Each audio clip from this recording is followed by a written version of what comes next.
Hey, Phantomaniacs, welcome to the newest unboxing here on the Needless Things YouTube channel. We are continuing with the creepy toy reviews. Now, I realize we may be stretching it a little bit. This is very clearly a comic book character, but if someone who is basically a giant, monstrous, like fat Cinnabite doesn't qualify as a creepy Halloweeny type thing, I don't know what to tell you. And it is also Monster Monday, Marvel Legends Monday, and Mojo Monday. So once again, everything just worked out. So we're going to go with Mojo because he is creepy. He's weird. You wouldn't want to run into this in an alley. Uh, I believe I first ran into the character of Mojo in Uncanny X-Men Annual 12, I believe in 1988. So I would have been 12 years old. And really, at that point, still didn't have context for what qualified as weird in comic books. Everything was new and weird. So I don't think I realized just how bizarre Mojo and Mojo World and the whole concept of this like media mogul from another dimension. I didn't realize how weird it was at the time. So as you can see, this is in a windowless box. I purchased this at Target. It was $41.99. If you look at prices online, Hasbro Pulse, I believe it's $55.99. Big Bad Toy Store, it's $56.99. So if you can find this in Target, that's the way to go. Windowless box. I know there's a lot of controversy about that, but this is a larger size figure. It's a little different from just a regular old Marvel Legends figure in a windowless box, but I realize there's still some trepidation. I will say this though, for me personally, I am excited about this because you can see there's going to be some assembly here, which I appreciate. And if this were in a window box, that maybe wouldn't be the case. They would feel the need to have the figure assembled and visible, and we get a reveal. Like, because what's on this is all.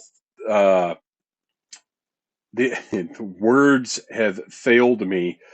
These are all renders. Everything on this box is a render. So there's still the reveal of the actual figure and what it looks like, and I like that. I like that, and I like the assembly aspect. So, for those reasons, I like this in a windowless box. However, once we get inside, who knows what we're going to find. So, this could be a brick. We'll find out. On the back, we got a little bit of bio. The interdimensional television impresario Mojo has his sights set on the X-Men as his next big stars, and he won't take no for an answer. Pretty great, sums it up. I love this character because he's so weird and disgusting, and at that point, well, really, even at the point when I stopped reading comics a few years ago, uh, everything feels overused and done to death. But Mojo never really did to me. Every time he showed up, he kind of felt fresh and new and interesting. Uh, Man, see, this is what I'm talking about. This is exciting to me. Look at the parts. Oh, here's one more little piece in there, and that is, sorry, that is everything. This is exciting to me. All these different parts wrapped up, not visible immediately. I dig this, and I know it's not everybody's cup of tea, but for me, like that reveal of pulling his spine out and seeing the scorpion-like stinger and the colors on it. That's just exciting as opposed to having seen it already in the window of a box and knowing what you're getting. I don't know. I like this. I like the surprise element. Uh, all right, and all these parts, all the different parts that we get to pull out and examine and put together. Uh, I'm not. I was never very good at models, uh, but I always enjoyed the idea of a model. So something like this, it's a model for people with no modeling skills. I like putting things together to a certain extent. This is just legal stuff. These are not instructions or anything, so we're going to toss those into our recycling, and let's unwrap everything. See, this is all exciting to me. Look at this. You get to unwrap. What do we got here? Oh, man. Super creepy. Very similar, actually, to the design of this is the original Mojo. Now, with it, this was Toy Biz, right? Yeah, 2008 Toy Biz. So this is the Toy Biz Marvel Legends Mojo. We'll do a side by side comparison, but always way, way too small. But I mean, great looking figure. Don't get me wrong. This will not, I will not be getting rid of this. This will be going into storage as a, awesome thing that I can't quite bear to get rid of. So you can see all those, whatever these clear deals are. I don't even want to speculate on why he's got these vials underneath him, possibly collecting his sweat. Who knows? Uh, yeah, this is fun and enjoyable for me. And I mean, it's obviously because I love doing these unboxing videos. Rather than doing reviews, which to me are a review isn't encompassing this discovery aspect that I enjoy so much about toys. A review is literally every single time you run down all of the articulation and you talk. I mean, I talk about articulation and sculpt and everything else. That stuff is important, but to me, it's the reveal, the opening, the seeing, what it's like in hand.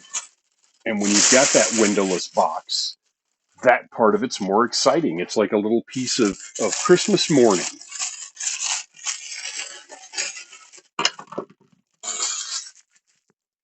I love the look of the way they did the mouth here, where it's this separate piece. That's fantastic. Right. So it is a little weird that there are zero instructions. I mean, I get it. We're grown ups, but no instructions whatsoever. We are left to figure out, and I mean, obviously, how it goes together is pretty apparent. Uh, but it is strange that there's just nothing. All right, let's set these heads off to the side. I am going to put his chair together. Wow. I can't imagine that this is going to be, that these legs are actually going to be sturdy enough to hold the figure up. Look at this. I love the way everything's all folded together. Oh, and you have a specific, you can see the legs, if I can get that arm out of the way there. You can see the legs do have a specific orientation. Um, so that one actually needs to be turned around. There we go there. So creepy. Like I said, he's a monster. He's creepy. You would not want this, you wouldn't want to encounter this in a well-lit alley, never mind a dark alley. Oh, this is absolutely fantastic. All of this articulation. Now, it may end up being to the detriment of the figure as far as displaying goes, because, like I said, there's no way these jointed legs are going to be strong enough to hold up. So right now, let's see what we've got here.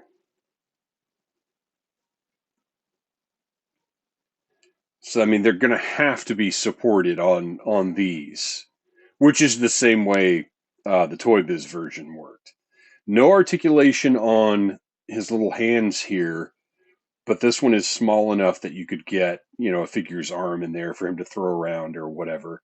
And again, all of, it's funny, I said, oh, going over the articulation, but this is something different and new. So obviously we have to examine everything and all of these. See, this is how, and visually, I don't know how it would be achieved in a satisfactory manner. But this is what I want from Dr. Octopus arms. I really don't want bendy arms uh, just because of, oh, look at the nice paint on the back section here. The sculpt is beautiful. And this is, one of the big differences between Hasbro and Toy Biz are those paint apps. And there's something to be said for both. Look, he is being held up, or the platform is being held up by the legs right now. And these joints do ratchet a bit, but over time, I just don't see that staying stable. But the paint apps are the big difference in Toy Biz, or one of the biggest, most noticeable differences, like at first glance, between the two companies. Because let's see if we get a satisfying click here. No, it just slides right in. So and it is securely in place. So no worries there. Now this one you can see does have, I don't know the term for this, but it is going to click in place. I guess that's not really his spine. I always kind of thought of it that way, but it is literally sort of a tail. So that should, okay, I guess it did click into place, just not audibly. But yeah, it is in there. And I mean, this is already, you can see the difference. Let me try and get it into the view here.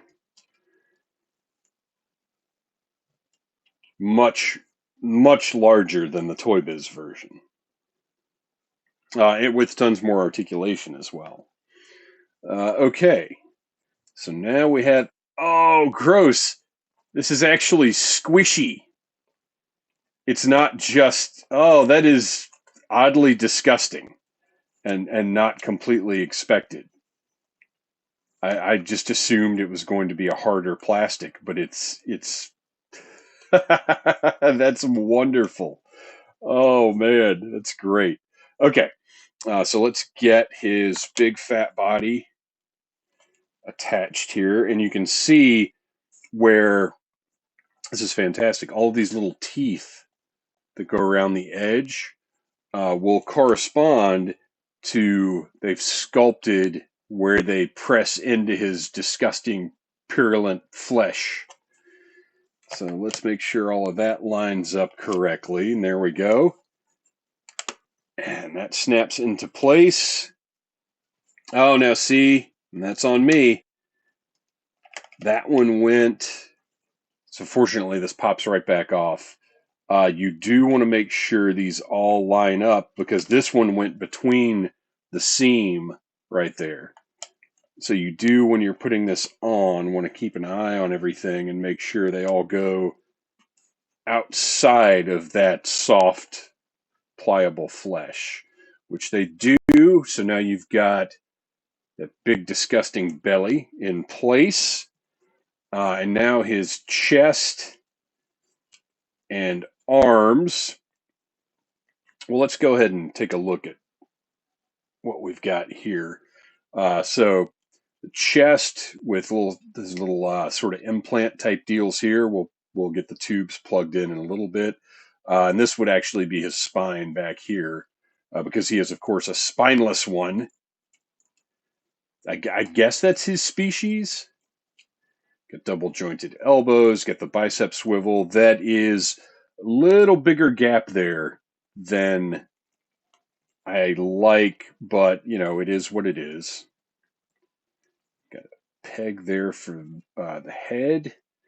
Got his big, gross hands, which he does come with extra head and extra hands. He's got a pointing finger, which I believe we'll be using, and then a sort of C grip type hand. I think, matter of fact, I'm going to go ahead and put that pointing finger on because that's just more interesting than the other one. And that pops right into place. We're in good shape there. So now we've got a square hole, and we're going to fit that onto our square peg. Don't know how difficult this is going to be.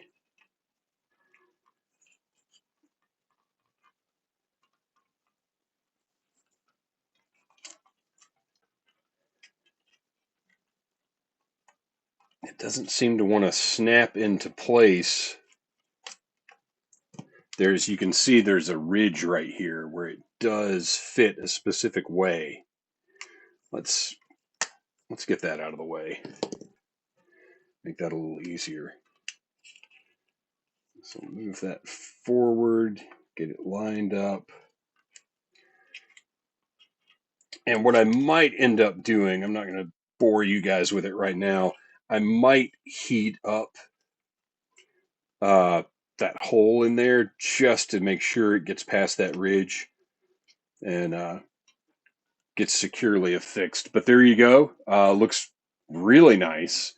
That disgusting pale yellow color. And I believe the difference in this one and the box set, I think the box set one is a little brighter yellow. I didn't realize that, but my son pointed it out to me. So yeah, once this is all on here, he's absolutely going to drop down a little bit and be supported by those translucent vials underneath. But he still has, the illusion of being supported by the legs. So that works very well. Let's take a look at the heads. We have just a grinning, evil, pleased with himself head. And then we've got a more lascivious, repulsive tongue head, almost like a Jabba tongue out type thing going on there. And I got to say, that tongue has got to be out for me, you guys. That is the way to go with this one. We want Mojo to be as disgusting as possible, as reprehensible as we can get him. And again, I might have to apply a little bit of heat to get that ball to go into the socket. Well, you know what might make it easier, actually, is let's take the back of his chair off. And that way, I can really press directly down. Thanks for bearing with me here. I did not realize the assembly on this guy was going to be as... Oh, well, all right. Let's go ahead and heat that socket up. All right, I gave it about 30 seconds of heat, so it should pop right into place now. Yep, there we go. Went right in there. Gross.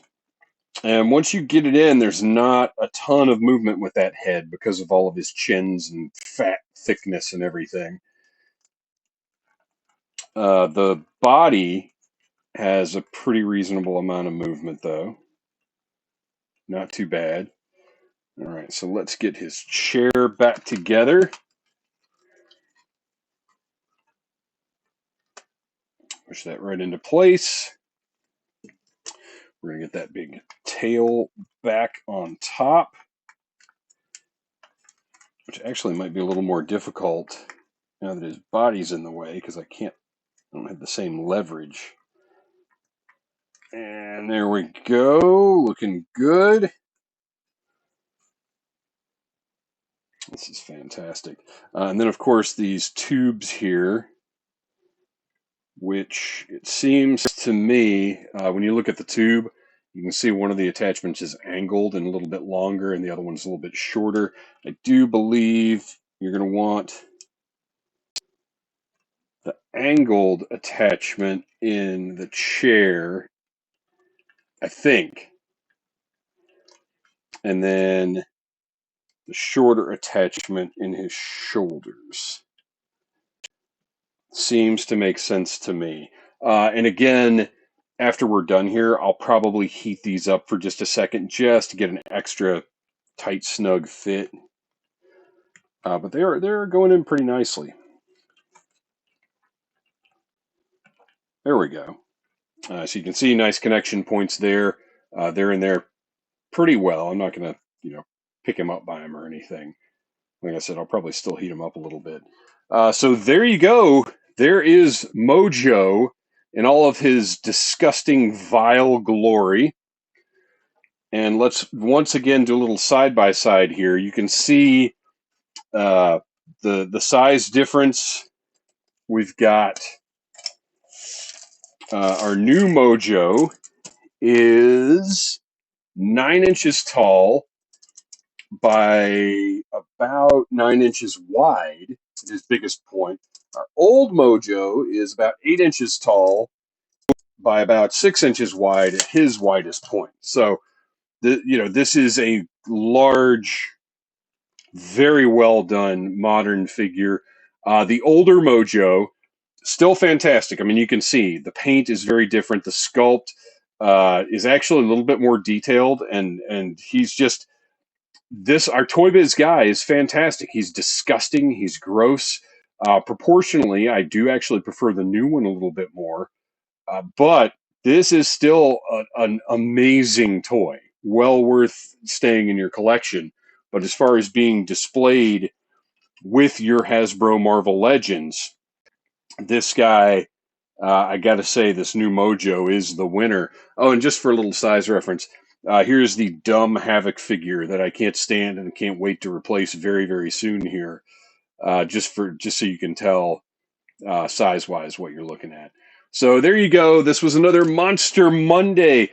We have hit 1,000 subscribers. The Glow in the Dark tour will be posting very, very soon. But still, please like, subscribe, share, tell your friends about Needless Things, and come back every single week for brand new toy reviews. Thanks for watching, you guys. Keep it creepy. Oh, what would his voice? He was on the. I don't remember. Was he on the animated series? Surely he was, and surely his voice was something like this. I don't know. We'll smash that like button if you like Needless Things.